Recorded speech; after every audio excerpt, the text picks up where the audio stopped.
Patrick Erlandson, absolute joy to talk to you. Now, you're a really, really interesting guy, and you run something in the US called Father Con, Father Dash Con. Now, first of all, you're going to have to explain to us British people who use the language properly what on earth you're talking about, because you have things like Comic Con and all these, and we're looking over here and thinking, what are you talking about? So tell us, what is Father Con, and is it a play on words? Is it like Comic Con or some? What's going on? It was funny. Thank you so much for having me, Tony. It's really a pleasure to be here. Um, it was kind of funny because people thought, do we come to FatherCon and we have to dress up like famous fathers, like Homer Simpson, or like Yeah. that was. But the idea actually was we wanted to take on the con or the lie, the deception that fathers don't really matter. So it was at its grounding was this idea that we're being conned, we're being lied to about the significance of fathers and the impact that they have on child development. And so we wanted to take that on and confront it. It was also kind of a play on the idea of, conversation, conference, like a number of different words that kind of played into the con part. But Great. at its essence, we just really wanted to take on that lie that's being told in society, and reflected in laws and many things, that the father is not that necessary.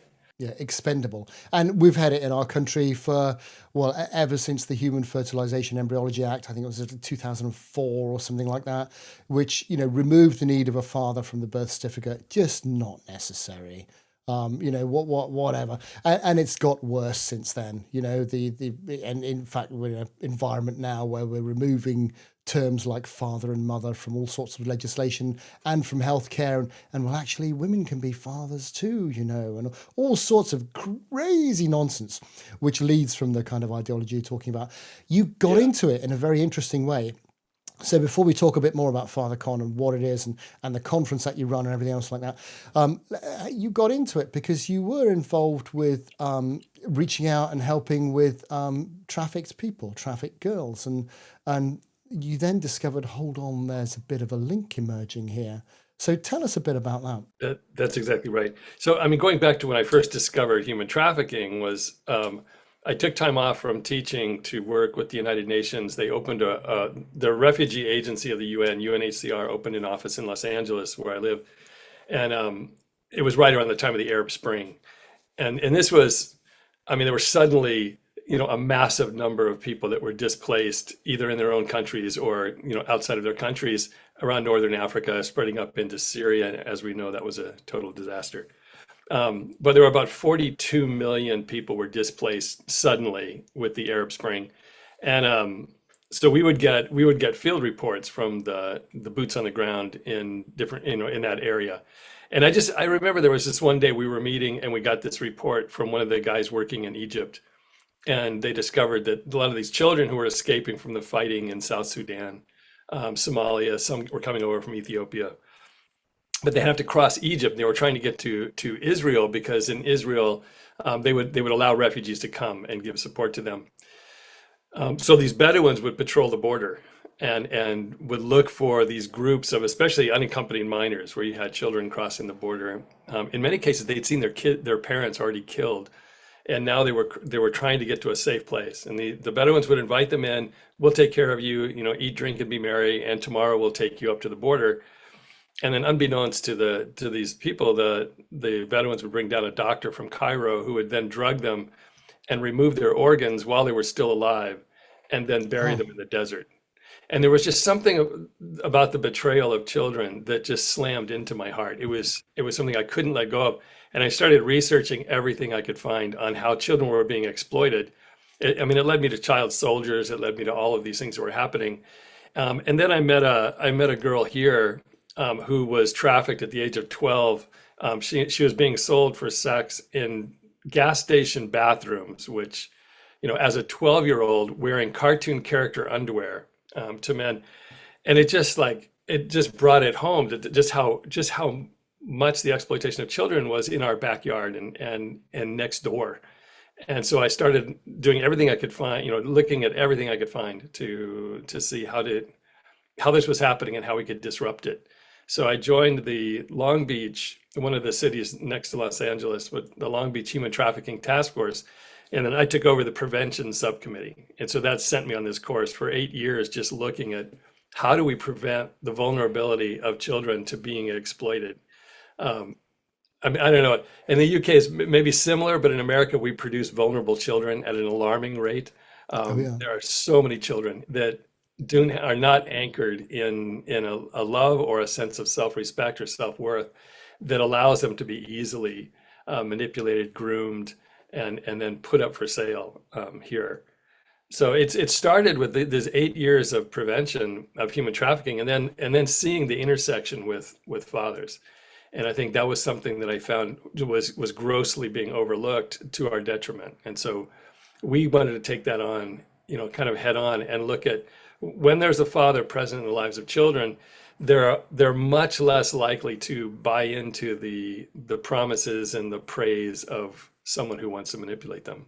So that's where it began. That's what led to the establishment then, of course, of Father Con, and I think the annual conference, which you can tell us more about. And was it 2018 you started that? 2018 we started. That's right. Yeah, And yeah, we've had 6 conferences. We were a little bit disrupted by COVID, of course, yeah, like most people. yeah, yeah, But we've yeah, had 6 conferences that are really interesting.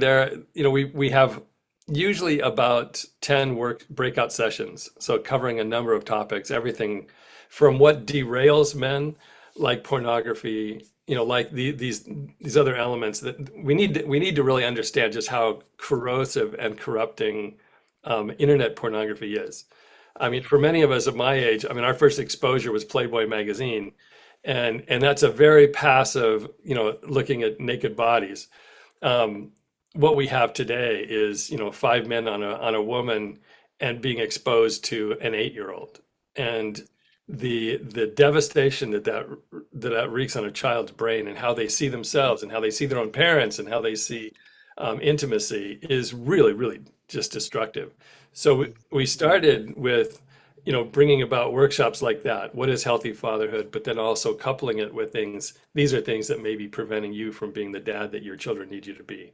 So it was kind of a balance of these two things of raising the alarm and then also um, celebrating what we need to celebrate. So one of the things I really love about FatherCon is we have a Heart of the Father award that we give, where we recognize someone who's either just a great dad at home with his own yeah, children, but also people that have gone above and beyond. And one of the first Heart of the Father awards we gave was to a principal of a high school, and he personally chased down and rescued 5 girls from traffickers, that were wow, students at his school. yeah, And there were people that have just done amazing things that have really put mm, themselves, mm, in harm's way or out, where they could do the most amount of good in the lives of yeah, children by being a yeah, father figure. yeah, And so we really wanted to celebrate those, future fathers and father figures, because there yeah. are men who have to step up. We have too many kids without fathers. Good work, and I think we have similar issues. That there are very prominent media ones around rape gang inquiries, and all sorts of things about the vast number of girls who've been abused systematically in cities up and down the UK, and even the powers that be turning a blind eye for whatever reason, and all sorts of craziness like that just needs to be dug into and sorted out, and the people who are complicit held to account.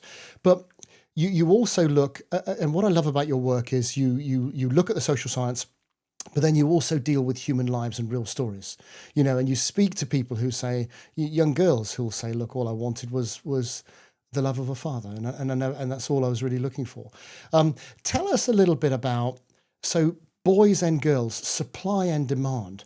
Why is a father's presence important for a girl? And on the demand side, why is a father's presence important for a boy? Yeah, I'm glad you brought that up because it's extremely important. I think that's where my intention was, not just to be dealing with the supply side, which is what the majority of organizations working on human trafficking and trafficking prevention really zero in on. One of the things that really struck me was just how much boys are being groomed, as well as, they're being groomed to be victimizers as opposed to the girls that are being groomed to accept being victimized. And I think, you know, when I started working in the prevention of human trafficking, the vast majority of people involved in this issue were women. You had very few men participating, and there was a decidedly anti-male component to it, where men were seen as these filthy pigs who were doing these terrible things to children, and that was very much the sentiment of a lot of the people working on the human trafficking side of things. But I really felt like, we have all of these things that are grooming boys, and especially a boy that doesn't have the presence of a father who helps him to regulate his emotions, to learn self-control, to learn self-respect, and then also to demonstrate the love for a woman.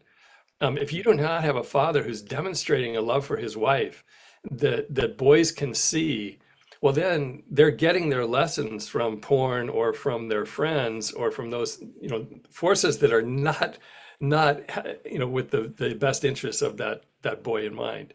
And so we have boys that are being really then misled and groomed by, I mean, everyone from the extreme misogynistic voices of people like Andrew Tate, or you have a number of different voices that are all like shouting in the ears of our boys. And if you do not have a father who's demonstrated trustworthiness, which the thing that I come back to an awful lot is that boys really need to see the value of being trusted, and that this is more important than getting away with stuff, is actually being someone that other people can trust, and especially those that rely on you and depend on you. And that's what a father demonstrates and then, teaches to his son.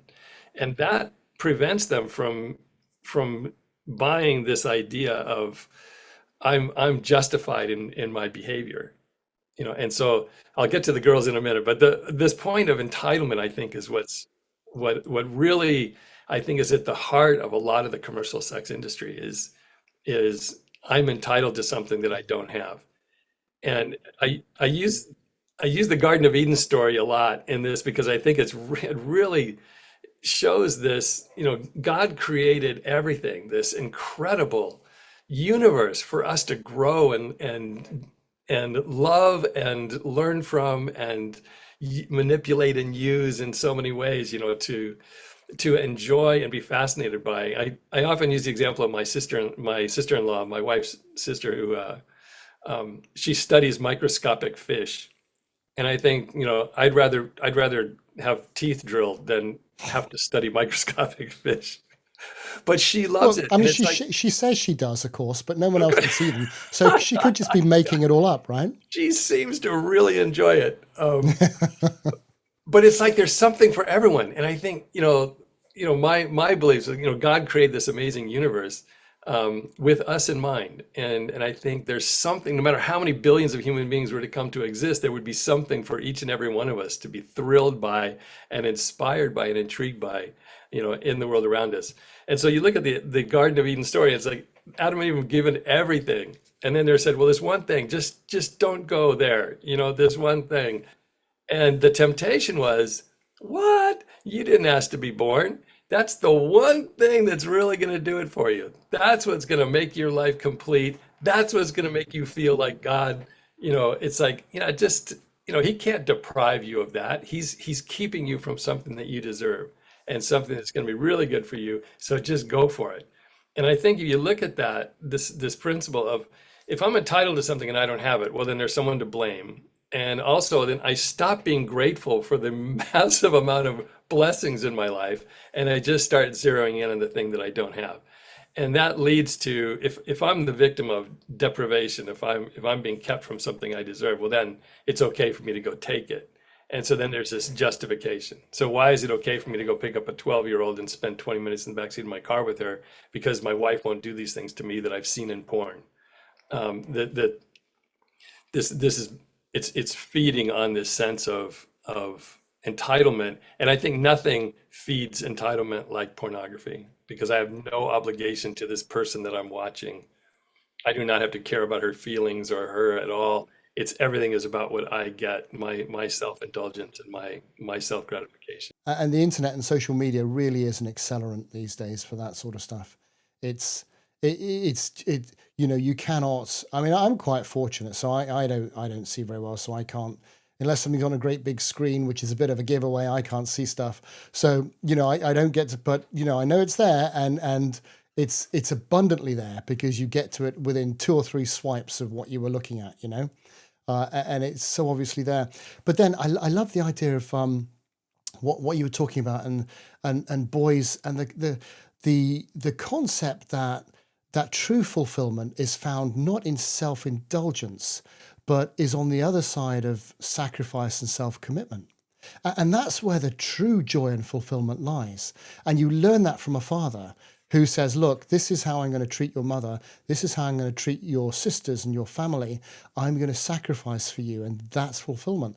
And if you haven't got a dad around to teach you that, or if your dad is some kind of mindless brute, well, then you don't get that. But I think it's really profound. And the idea that you are the one that's trusted, and you use the term trust. You're the one that's trusted. And that, again, that aspect of, well, actually your worth is in your character, and that's, you don't have to be rich to have a good character. You can develop that for nothing. And only a father can teach a son that, I think, which is absolutely profound. And that's what's being left out of the discussion about single motherhood, and that women can Yeah. do anything that a man can do and do it better. I mean, which is Yeah. what we've been hearing for decades. Yeah. One of Yeah. the Yeah. guys, interesting that I had him speak at our conference twice.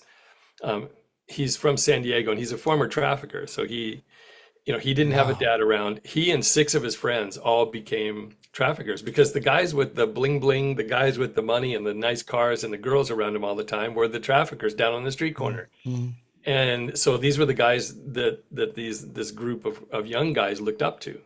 These were they wow. were modeling success. They were modeling, this kind of capability and this dominance over women and stuff that they Yeah. started to look Yeah. up to. So they all Yeah. became traffickers, and I think 3 of his friends are dead. Um, and I think the other 3 are still in prison. He went to prison for a while and got out, and now he runs a program for African American boys not to go down the path that he went. Oh, fantastic. But Yeah. I mean, just the you're gonna find a role model. It's like you're gonna find Yeah. somebody to Yeah. look up to, and if it's not your dad demonstrating something healthy, it's gonna be whoever looks Yeah. like they're Yeah. modeling some degree of Well, the success. gang members and the gang leaders, whoever's going to give you a sense of meaning and belonging and worth, right? Exactly right.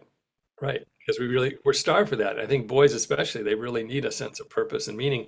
And that's one of the devastating things that's, since, for the last like 55 decades or so, we've been seeing just this decline in boys, because they're having this sense of purpose and meaning undermined. And, with the empowerment of women, which is, I mean, things needed to be corrected, obviously. There were things that were really highly imbalanced as far as how women were treated. But it's kind of this messaging that women can do everything that men can do, and you can be a great dad, as a mother. Those things are just really incorrect, and causing so much of the problem. We're seeing so much devastation in society. I mean, again, I don't want to get into trouble here, but there is an asymmetry between men and women, right?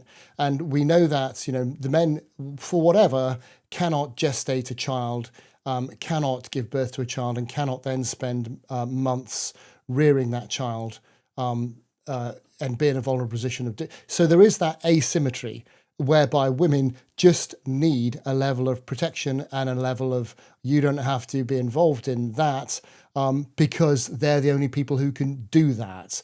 And I just think we cannot, as a society, ignore or try and flatten out that absolutely obvious asymmetry. And trying to do that has created so many problems in society, I think. But there's a great book by Dr. Anna Manchin, I believe, called The Life of Dad.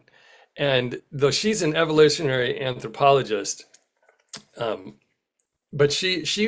mean, there are a couple of things in her book that really struck me. And one was that, evolution hates redundancy.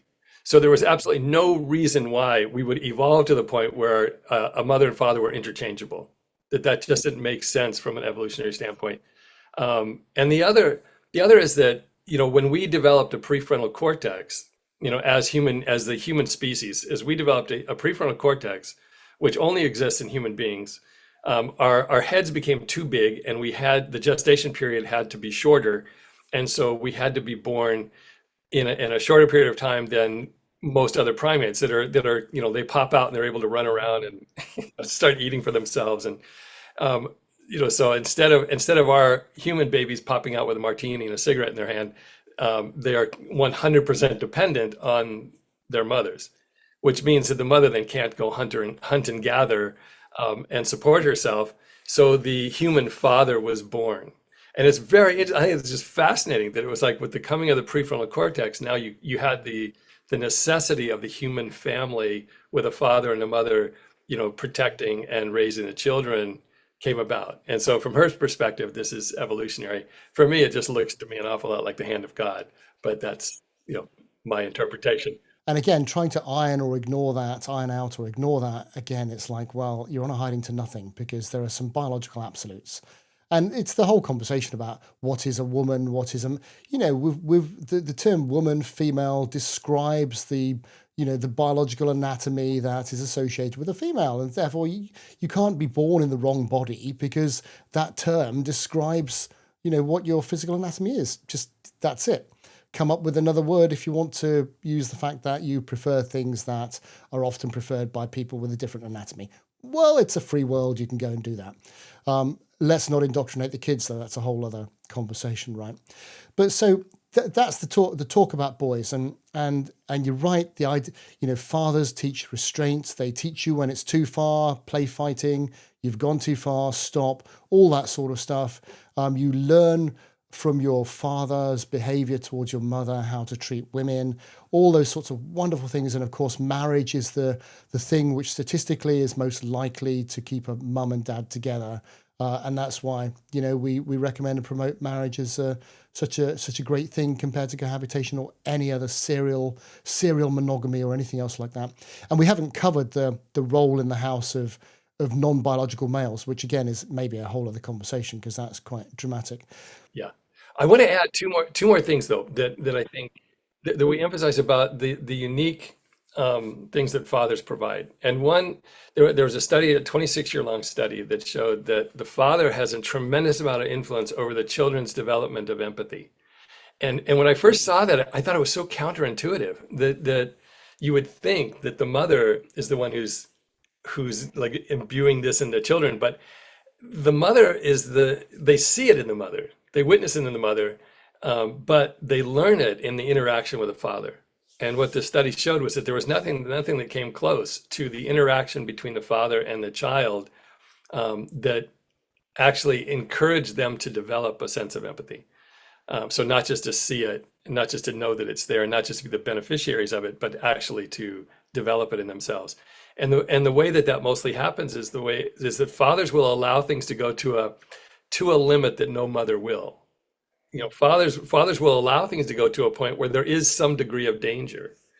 And so in play, they'll allow children to get really hyper and excited, whereas the mother tends to want to calm them down and keep them safe. The father's allowing them to explore these kind of boundaries, and it'll often reach a point where then the father has to say, well, if you keep doing that, we have to stop playing. So my own experience, I lived in Japan for 8 years, and the kids would be so excited to play with me. I was a giant teddy bear to them.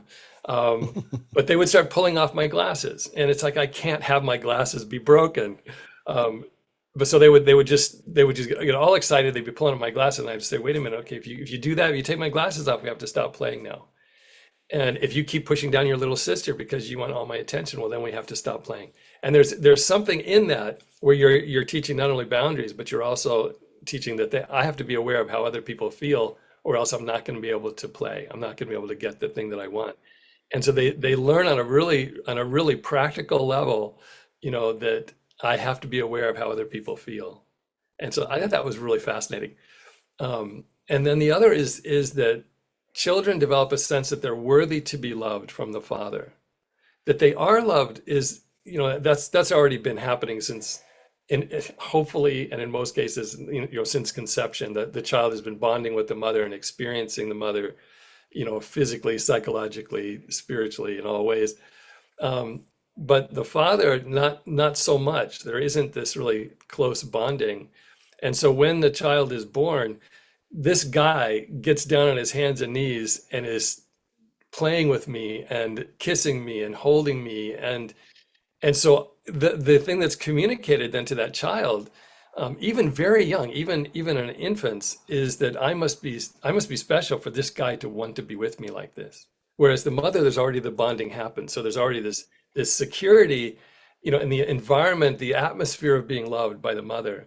But the father has to intentionally put himself in this child's life. And then that gives them a sense that they're worthy to be loved. And that continues to develop through the relationship with their dad. And I don't know how many girls I talked to who had been sex trafficked, but how many of them said, absolutely, I never felt that I was worthy to be loved because I didn't have a dad present in my life, or he was abusive, or worst cases where the father's the trafficker. And that's for boys and for girls, isn't it? It's for Really, boys and the girls. importance of a Yeah. father. Yeah, I don't feel worthy to be loved. That's it's just completely profound, Patrick. It really is. And so many people. It just you look around in society, and so many people are in that position. Yeah. You know, Yeah. and the results that has on their lives and everything else. It's just yeah, it's devastating, man. It really is. Yeah, it is. So And it's like we can fix it. I mean, I think, the more, this is why, like, we spend a lot in educating both men and women. Like, FatherCon is not a men's organization.